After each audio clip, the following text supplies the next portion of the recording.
Friends, welcome to my YouTube channel. अगर आप लोगों को मेरी चैनल की स्टोरीज अच्छी लगी तो लाइक शेयर सब्सक्राइब जरूर करना, बेल आइकन बटन भी प्रेस कर देना। मेरा नाम गौरव है। मैं अपने दादी की एक स्टोरी आप लोगों के साथ शेयर करना चाहता हूँ। मेरी दादी तब नई नई शादी होकर अपने घर गई थी ससुराल। ससुराल में जाने के बाद उनको ऐसा लग रहा था हर दम हर पल दादाजी तब नहीं होते थे उनके पास, फिर भी उनको लगता था जैसे उनके पास कोई बैठा है, कोई सोया है।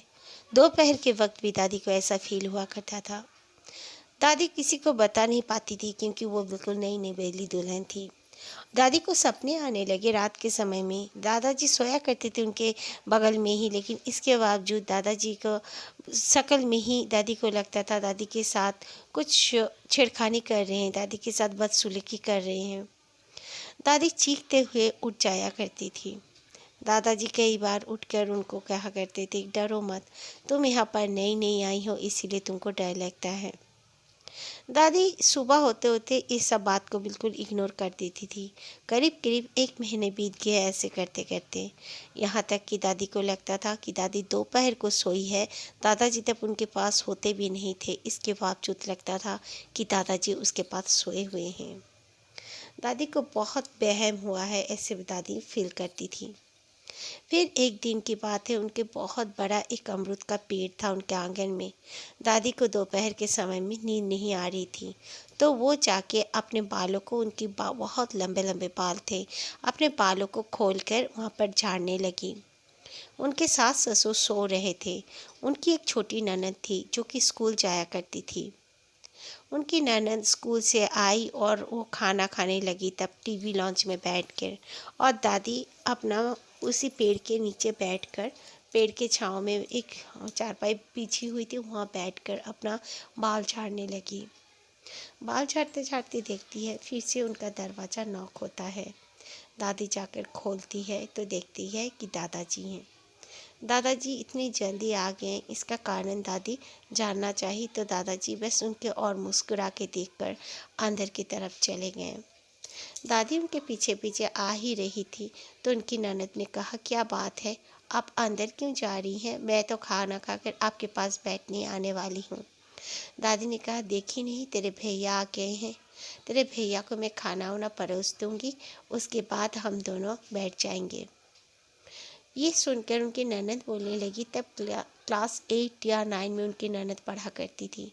वो कहने लगी, भाभी कहाँ भैया आए हैं, मुझे तो नहीं दिखे, जबकि वही सामने रूम से ही वो अंदर आए थे। दादी ने कहा, पागल, अपना खाना ख़त्म कर, बोलकर दादी अपने कमरे में आ गई। कमरे में आकर इधर उधर देखने लगी, लेकिन दादाजी कहीं नहीं थे। फिर वो सोचे कि यहीं पे तो आए थे, कहीं मम्मी पापा के रूम में तो नहीं गए। वो मम्मी पापा के रूम में गए, लेकिन वो दरवाज़ा ओपन ही था, वो दोनों बिल्कुल सो रहे थे। फिर दादी सोची कि शायद वो छत में गए होंगे। वो सीढ़ियों से चढ़कर जल्दी से छत में जाने लगे तो देखते हैं कि छत का दरवाज़ा जो अंदर से ही बंद है। उन्होंने 2-3 बार दादाजी को पुकारा भी, लेकिन दादाजी का कोई आवाज़ नहीं आया। बल्कि उनकी ननद उनके पास आ गई और बोलने लगी कि भाभी आप पागल हो गई हो, भैया नहीं आए हैं, ठीक है चलो हम लोग चारपाई में बैठते हैं। वो दोनों जाकर चारपाई में बैठ जाते हैं। फिर शाम के समय में दोनों खाना वाना बनाते हैं, उनकी सास और मेरी दादी मिलकर। फिर उनके ससुर जी भी अपना दोपहर के बाद वो दुकान जाया करते थे और अपने बेटे के साथ ही ऑफिस आया करते थे। फिर जैसे रोज़ दोनों आते हैं उस तरह दोनों अब वापस आए। तो दादी ने पूछा, जब आप तो दोपहर को आए थे, आप कहाँ चले गए थे, मुझे कुछ समझ में नहीं आया। तो दादाजी हंसने लगा और कहा कि पागल, मैं क्यों आऊँगा, मैं कभी आता हूँ क्या, मैं सुबह से जाता हूँ, शाम के वक्त ही आता हूँ ना। बोलकर बस दादी के गाल में उन्होंने हाथ मारा और फिर वो अपना काम करने चले गए। रात का खाना खाकर वो लोग सब कोई सो गए। सोने के बाद अचानक से दादी को लगा उनके पैर में जैसे किसी ने हाथ दिया है।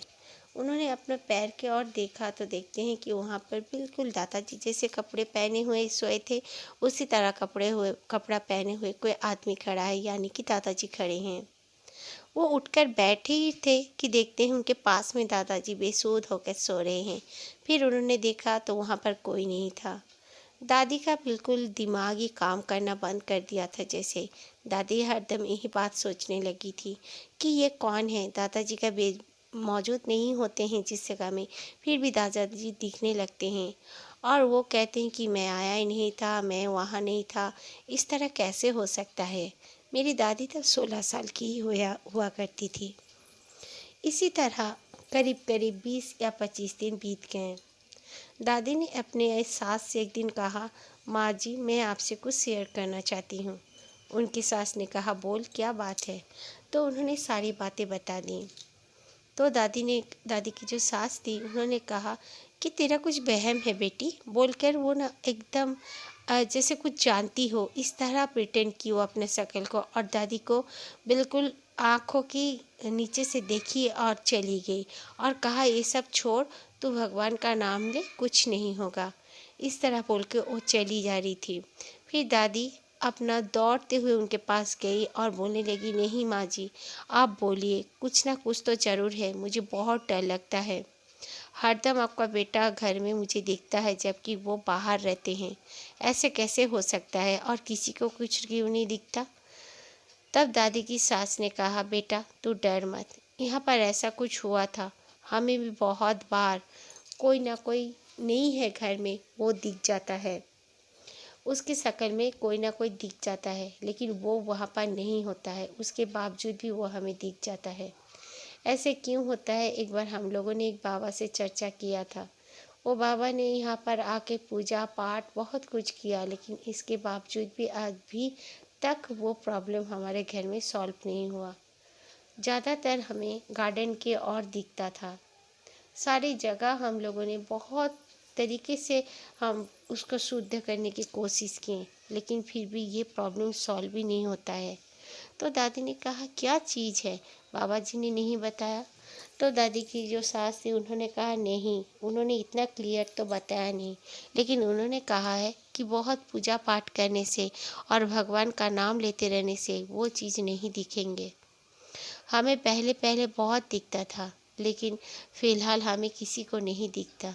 तू मन ही मन भगवान का कोई मंत्र पढ़ती रहना, तो देखना तुझे दिखना भी बंद हो जाएगा। दादी भी यही कोशिश करने लगी कि दादी मंत्र पढ़ते रहे और दादी को ना दिखे, लेकिन सारे दिन में ना दिखने के वो जब मंत्र पढ़ती थी उन्हें दिखता तो नहीं था, लेकिन रात को जब वो सो जाती थी उनको सपने में दिखने लगा, बिल्कुल दादाजी की शक्ल में कोई है। दादी को जैसे लगता था हकीकत में उनके साथ वो सब हो रहा है, लेकिन फिर आंखें खोलती तो कुछ नहीं होता, दादाजी सोते रहते थे। ये सब देखकर दादी बहुत परेशान हो गई। फिर अचानक दादी का तबीयत भी बहुत ख़राब हो गया।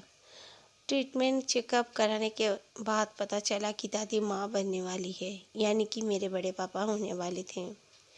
दादी के घर वाले बहुत खुश हुए और दादी की सास ने कहा कि अब तू हमारे पास सोएगी। तो दादी बोली, कैसे हो सकता है, आप तो पापा जी और आपकी बेटी के कमरे में ही सोती हैं। तो दादी ने कहा, कोई बात नहीं, हम लोग सारे एक ही कमरे में सोएंगे, यानी कि दादाजी भी उसी कमरे में सोएंगे, और पांचों उसी कमरे में सोया करते थे। दादी यही समझ नहीं पाती थी कि दादी की जो सास थी वो उन्हें क्लियर कुछ नहीं बताती थी, उनका पति भी कुछ नहीं बताया, यानी कि दादाजी। फिर दादाजी को शहर में अच्छी नौकरी मिल गई, जहां उनका पोस्ट भी हाई हो गया।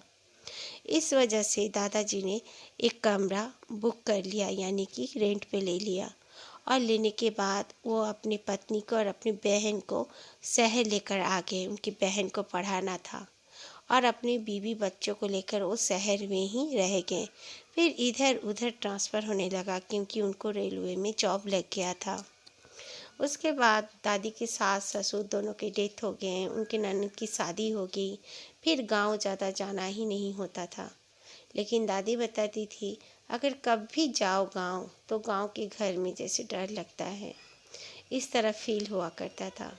हम लोग भी गांव गए हुए थे दादा दादी के साथ कई बार, लेकिन हम लोगों ने ऐसा कुछ तो देखा नहीं, लेकिन फिर भी डर लगता था ज़रूर।